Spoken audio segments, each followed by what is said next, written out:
Hi folks, this is Keith Berkelhammer from Reefbum, and I am once again collaborating with Marine Depot on an educational video about reef keeping.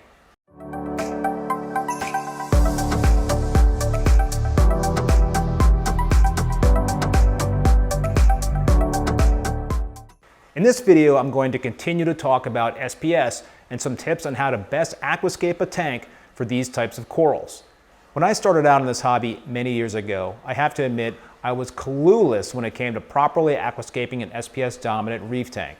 The wall of rock I put together with my first reef, a 90-gallon aquarium, seemed like a good idea at the time, but the stacked and unstable structure led me to fiddle with it numerous times, trying my patience and upsetting the delicate balance of my reef. At times, it looked like a poorly constructed brick wall. Back then, the popular belief was to use 2 pounds of live rock for every gallon of water.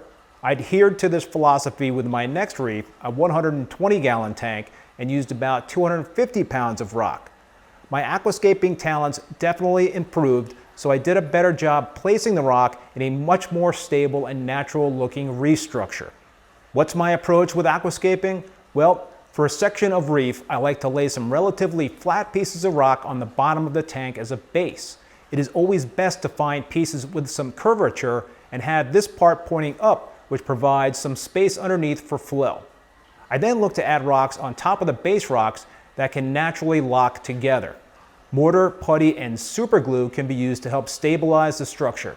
You can even drill holes in the rock and use acrylic rods to create some interesting aquascapes, although this is something you would do primarily with dry rock.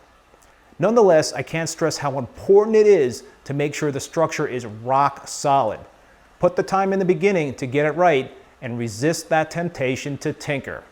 Okay, getting back to my 120-gallon tank, the structure I created worked great for a couple of years, but it became very apparent that I had failed to consider a couple of important things. One was to allow room for my SPS corals to grow.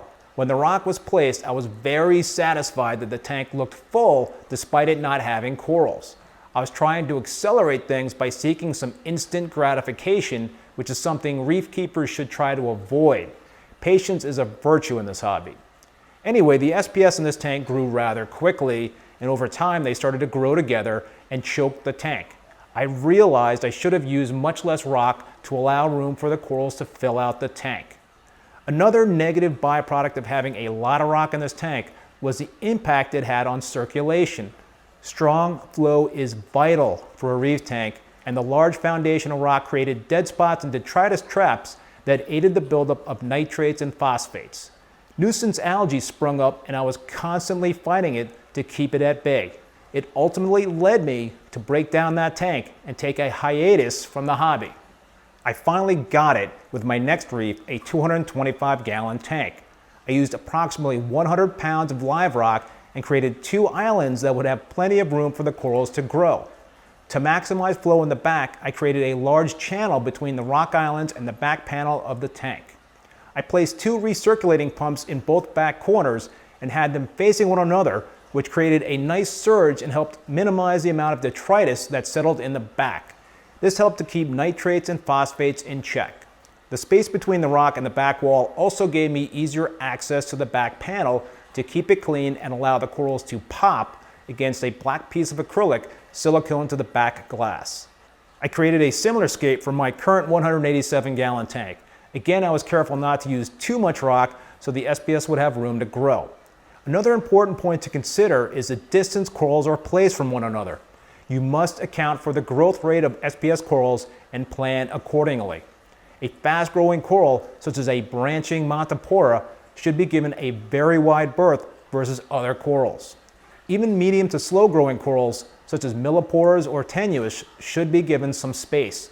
Placing them an inch or 2 apart is just asking for trouble down the line, since they will not get the flow they need once they mature. You may also lose some corals if they touch one another. The stronger of the two will win out during this coral warfare. So in a nutshell, have a vision for what your tank will look like in a year or two and account for the necessary open space you will need in the beginning for both the amount of rock you use and your placement of corals. In my experience, less is better on many fronts when it comes to creating effective and appealing aquascapes. And don't forget to create a stable structure when setting up the scape. Well folks, that will do it for this video. If you liked it, please give it a thumbs up and hit that subscribe button. I will put links to Marine Depot and Reefbum in the video description below. Many thanks for watching. See you next time.